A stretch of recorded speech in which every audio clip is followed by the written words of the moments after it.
नमस्कार दोस्तों, मैं डॉक्टर विशाल शिवरे आप सभी का सहर्ष स्वागत करता हूं। दोस्तों, आज हमारे डॉक्टर साहब डॉक्टर संदीप कुमार पान सर आपको बृहति के विषय में बताएंगे। बृहति जो लघु पंचमूल में से एक है। शलपर्णी, पशपर्णी, बृहति, कंडकारी और बोक्षुर, ये 5 लघु पंचमूल हैं, उनमें से एक है। तो लघु पंचमूल के विषय में और बृहति के विषय में डॉक्टर संदीप कुमार पान सर बताइए कि आज बृहति का क्लिनिकल एस्पेक्ट क्या है, कैसे काम करती है और कहाँ कहाँ ये पाई जाती है और क्या क्या अपन इसको कहाँ कहाँ अप्लाई कर सकते हैं और चिकित्सा में इसका क्या महत्व है। मैं बृहति पौधे के सामने खड़ा हूँ। देखने में पता चल रहा है कि इसका हाइट 1 मीटर तक होते हैं, 1 to 6 फीट तक। इसका लैटिन नेम है 2, एक तो सोलानम टॉर्भम और एक सोलानम इंडिकम। जो सोलानम टॉर्भम है वो श्वेत बृहति कहते हैं और सोलानम इंडिकम नील पुष्पी वाला। दोनों ही बृहति इंडिया में कॉमनली अवेलेबल है। तब श्वेत बृहति पंजाब प्रदेश में ज़्यादा पाए जाते हैं। उत्तर प्रदेश, पश्चिम बंगाल, मध्य प्रदेश सभी जगह में मिलते हैं। यूजुअली ये रोड साइड में वेस्ट लैंड में मिलते हैं। इनका फैमिली है सोलानेसी। जैसे बैगन आपने देखा होगा, बैगन का फैमिली। इसका फूल भी देखने में बैगन जैसे है, इसीलिए इसका कुछ पर्याय भी ऐसे है। भंटाकी, क्षुद्र भंटाकी, कंटाकी, वन बृंताकी। तो संस्कृत में वार्ताकु कहता है, वहाँ से ही शायद बृंताकी शब्द आया है होगा। और इसका फल भी देखिए, फल बैगन जैसे ही देखने में लग रहे हैं, बैगन जैसे हैं।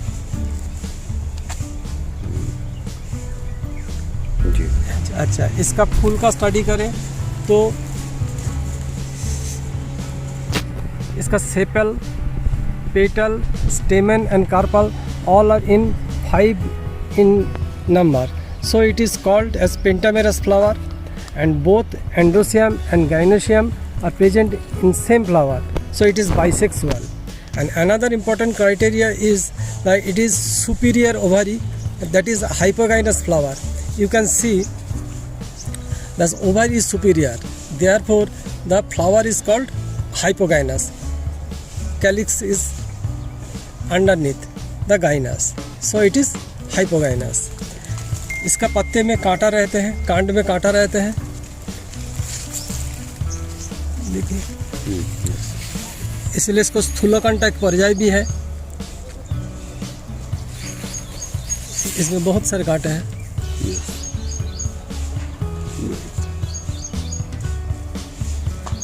मैंने थोड़ा पहले ये कहा था, ये पंजाब प्रदेश में जो बृहति मिलते हैं श्वेत पुष्पे वाला, उसका कंट माने जो प्रिकल है, कांटा, वो थोड़ा येलोइश है। यहाँ भी थोड़ा येलोइश है, ज़्यादा नहीं है और बहुत शार्पी है। यहाँ पत्ते में नहीं है, लेकिन पत्ते में भी होते हैं।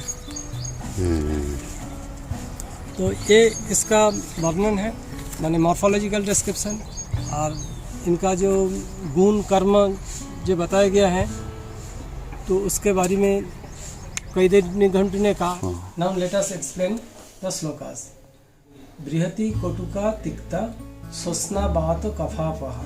इट मीन्स बृहति का रस कटु, तिक्ता, सोस्ना, उष्णा मतलब उष्ण बीर्य। बृहति कटुका तिक्ता सोस्ना बात कफापहा अर्थात बात एवं कफनाशक।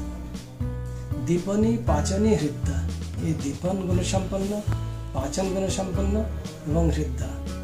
That is beneficial for heart. It is beneficial for heart. You can use with balamul churna. You will get the beautiful result. Dipani pachani hridda. Grahini jara kushtanos. Grahini, it has grahi effect and jar evam kushtanasan property. श्वासस्य मलवैरस्य, शासनाशक, मल वैरस्य, मल का विरसता, मल का दूर करते हैं। शासस्य मलवैरस्य, ग्रहिणी शासस्य मलवैरस्य, काशारोचक शूलन, काश एवं अरुचि नाशक। These are the properties and you can use by this basic concept, bath and कफनाशक, O2, रश एंड उष्णमीय। ये दीपन पाचन करता है, ग्रहणी रोग में यूज होता है, ज्वर कुष्ठ में यूज होता है। और कुछ इसका अमायिक प्रयोग है जो मैं बाद में बताऊंगा आपको। जैसे चारक ने इसको आपको अस्मरी ने बताया, अस्मरी में देने के लिए उनका जो सलाह है ये बृहति का मूल तक्र के साथ देने के लिए।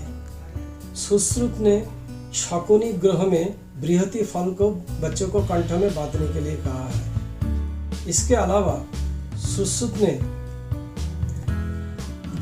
बृहति फल को हरिद्रा, दारो हरिद्रा के साथ मिलाकर एक काढ़ा बना के उससे योनि प्रक्षालन में दिया है। इसमें योनि कंडू दूर होते हैं। बाघभट्ट ने इसको इंद्रलुप्त में यूज किया। इसका फल का रस शहद के साथ इंद्रलुप्त में लगाने से केश उद्गम होता है।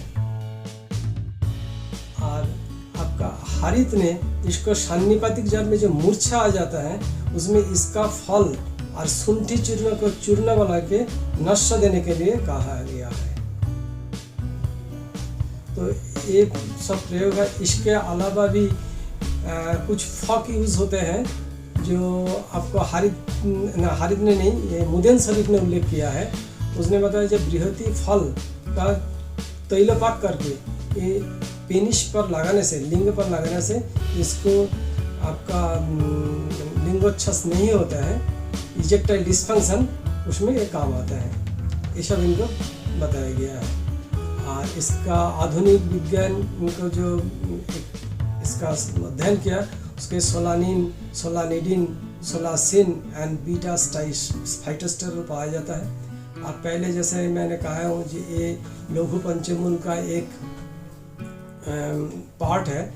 आधार जो चार द्रव्य बृहति, कंटकारी, गक्षुर, शालीपर्णी, कृष्णिपर्णी, ये 5 मिला के लघु पंचमूल होते हैं। और आधुनिक विज्ञान जैसे इसको सोलानेसी फैमिली में लिया है। हमारे आयुर्वेदिक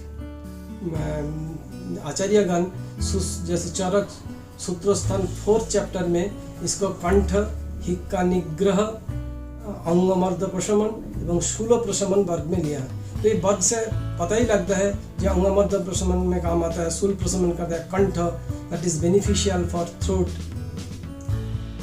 सुश्रुत ने सूत्रस्थान 38th चैप्टर में इसको बृहत्तादि और लघु पंचमूल में लिया है।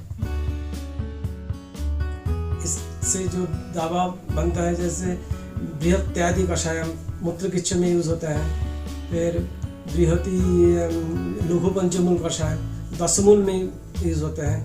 तो ये सब सामान्य यूज है। तो इस संदर्भ में मैं एक चीज में आप लोगों को बताना चाहता हूँ, ये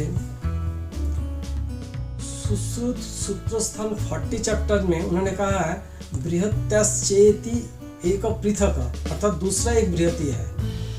इस चीज को डॉल्हन ने एक्सप्लेन किया जब बृहत्याश्चेति स्थूल बृहति, लघु बृहति चेति पृथक, मतलब लघु बृहति और स्थूल बृहति दोनों बोल के अलग है। Chakrapani in its explanation of बृहत्तादिगण, Chakrapani says that दो बृहत्त एक सूक्ष्म फला अपर बृहत् फला।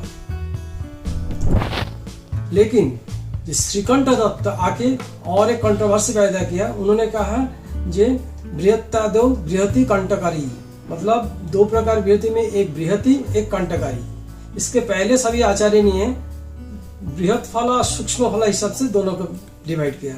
और government of India Ayurvedic pharmacopoeia of India में जो 2 बृहति के रूप में एक बृहति मतलब सोलानम इंडिकम और दूसरा कंटकारी सोलानम जैंथोकार्पम के ग्रहण किया है। यही आप लोगों को सामने बृहति का संक्षिप्त पुस्तक। तो देखा आप लोगों ने बृहति के विषय में जो डॉक्टर साहब ने बहुत कुछ बताया हमारे बॉटनिकल गार्डन, हमें आयुर्वेदिक कॉलेज के बॉटनिकल गार्डन में। तो मैं डॉक्टर साहब को धन्यवाद देता हूँ। अगली बार मैं फिर से डॉक्टर साहब को अपने मंच पर आमंत्रित करूँगा और एक नई ड्रग के विषय में आपको बताएं। तब तक के लिए मुझे आज्ञा दीजिए। धन्यवाद।